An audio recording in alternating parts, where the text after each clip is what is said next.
Tara, and this is my real life story. My real life story, I suppose, started when I had my second child.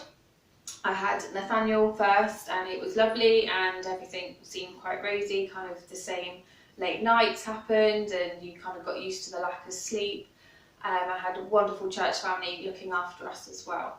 And I thought it would be just the same when we had our second, when we had little Theo, and he came along, and it was all lovely at first, and I then just started feeling not myself.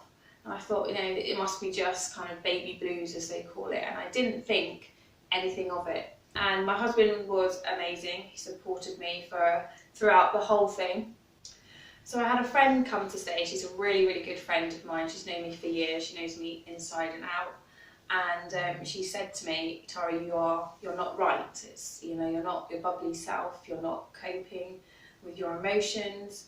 And I didn't really want to listen to her. I didn't believe what she was saying to me, because I didn't want to think depression was a thing that I could suffer with, because I suppose even now, depression isn't something that people want to talk about.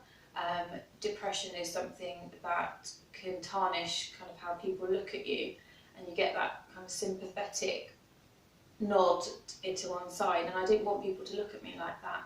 I didn't want to seem weak.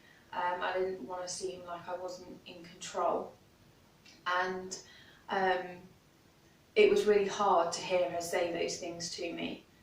And we went out for lunch, and she was just by my side. She prayed with me, and then she went off. She doesn't live around here, and I booked myself a doctor's appointment, and I spoke to a doctor, and the doctor said, you are suffering with postnatal depression. It doesn't seem right for you to be so down all the time.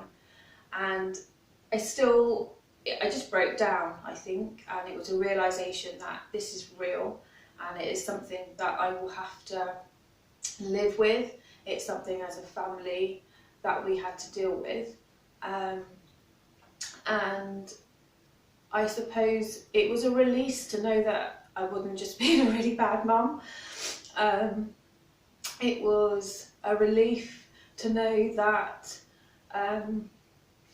it could be dealt with, and church family were amazing. There were so many women in this church that came alongside me, looked after my eldest, took them out to play groups so I could have some time.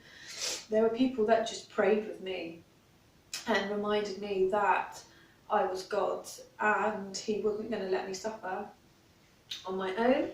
And as the days went on, as the weeks passed, as the months passed, I learned to grow and understand that depression was something that I would have to live with for the rest of my life. It was always going to be there, but most importantly, God was always going to be there through that whole journey, that I wasn't on my own. I wasn't in a dark place, because he is the light of this world. And I know at times I was really in a dark place and I couldn't do it. I couldn't parent, I couldn't feel myself anymore, and he brought those right people into my life, and I believe they were almost like those little lights that he sent into my life to remind me that he loved me, and that he didn't want me to be on my own.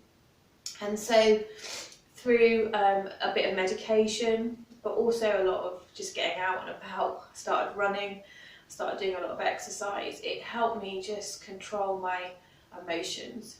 But also just reading my Bible and knowing that God's words were real. And I really felt comforted by Psalm 23.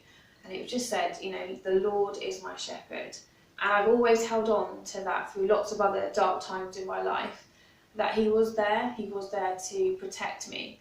And it made me realise that just because I was a Christian, it doesn't mean that I wasn't going to suffer with postnatal depression. So once I was diagnosed, once I realised I had postnatal depression, it was a sense of a relief, but also it was a hard thing to swallow, a hard thing to accept that I had depression, and it was something that I would have to live with even to today. But as I've grown, I've realised that I'm not doing it on my own, and that as a Christian you're not immune from depression either. And I think sometimes people think you are because you have a faith. You shouldn't be down, you shouldn't be unhappy, you shouldn't think dark thoughts about yourself. But I'm human, and but one thing I do know is that through all of that, God has been there every step of the way. He's brought the right people in at the right time to say the right thing. And even though at times I didn't want to listen, like I didn't want to listen to my friend, he softened my heart, he softened my mind to accept those things. He's given me passages in the Bible to remind me just how amazing he is and how he never leaves his people on their own, and he's never going to leave me or my family on my own. I love my boys to bits, and they know I've been very open with them about how I've suffered with it. And I think just talking about it and being real with them allows them to see just how amazing God is in their lives. God has given me these children, and he will give me the strength to get through it and to get and have the knowledge and the wisdom to bring them up as well. They're cheeky boys, I love them to bits, and you know, there are days that are really testing when I've had a long day at work, and I just feel like I can't give any more. He gives me that strength to do that. I love spending time with them now.